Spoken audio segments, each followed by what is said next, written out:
Adobe has re-engineered the architecture of Adobe After Effects CC to make it much, much faster. The first and most significant result of this effort is enhanced interactive previews. If you've used After Effects for any length of time, it'll be immediately obvious the first time you import a clip with audio and press the spacebar. Depending on the speed of your machine, you can get immediate playback. Notice the green bar indicates that it's caching faster than it plays. And best of all, as soon as it caches, you can hear audio with a spacebar preview. This is an awesome feature, but for the sake of this demo, I'll turn off audio for right now. But it doesn't end there. While you're previewing a comp, you can continue to work without interrupting the preview. For example, this clip may not be very interesting by itself, but it gets more fun if we add Cthulhu to the background. This is just a photo of an H.P. Lovecraft Cthulhu maquette designed by Hollywood sculptor Lee Joyner, imported as a layered Photoshop file and animated with the puppet tool.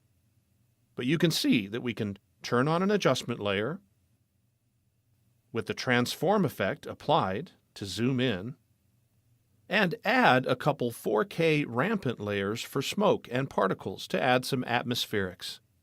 It ends up looking pretty cool for, let's face it, a simple comp. And in every case, the preview has continued to play and update in the background.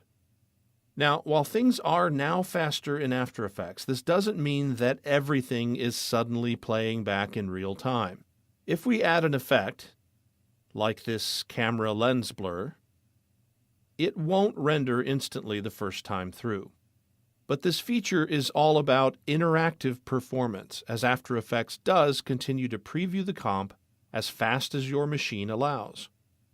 You can resize windows, even open a second comp window if, for example, we want to tweak the color of Cthulhu's eyes. Lovecraft said they were green, after all. The preview will continue to play along as we tweak elements in other comps, which can be a great way to adjust embedded elements and immediately see the results in context.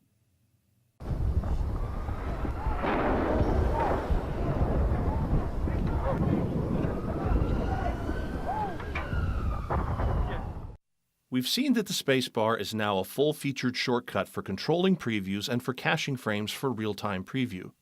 But don't worry if you're an experienced After Effects user who likes to use the 0 key on the numeric keypad for previews.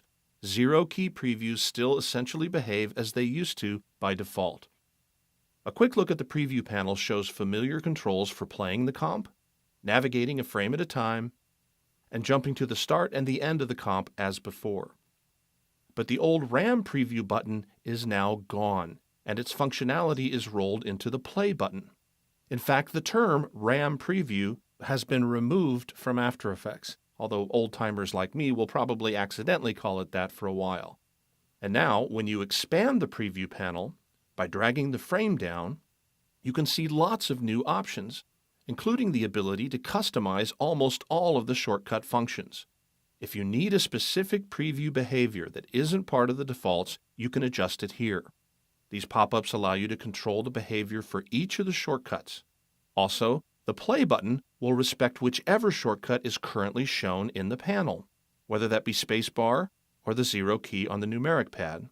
For example, by default, the spacebar previews from the current time, while the numpad 0 key previews from the start of the range, otherwise known as the work area here in the timeline. If for whatever reason you aren't happy with any of these changes, holding the Option key on the Mac or Alt key on Windows and clicking on the Reset button in the preview panel will change the behavior of previews to closely match the way they used to work. From a workflow aspect, things have changed a bit. If you have a work area set up in the timeline, for example, if I bring in the work area to focus just on the text animation, then the 0 key defaults to rendering what's inside the work area. The spacebar's default, on the other hand, is now work area extended by current time. And that means if the spacebar starts outside of the work area, it will add that extra bit of timeline to the work area before looping that larger segment of the timeline. Another big change is you can see the red line, called the Preview Time Indicator, or PTI, moving along, but the blue current time indicator, or CTI, stays behind. Click in the timeline and it'll stop the preview as before.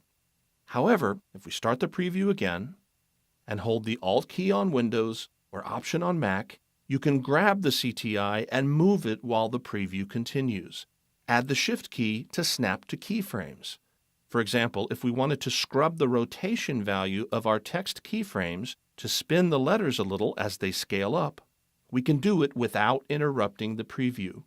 This takes some getting used to, but it's pretty amazing. However you choose to start a preview, you can interrupt it with the same keyboard shortcut, or by clicking Stop in the Preview panel, or by hitting the Escape key. Stopping a preview with the spacebar will default to leaving your time marker wherever it is, while stopping with the 0 key or the Escape key will take you back to the position of your current time indicator.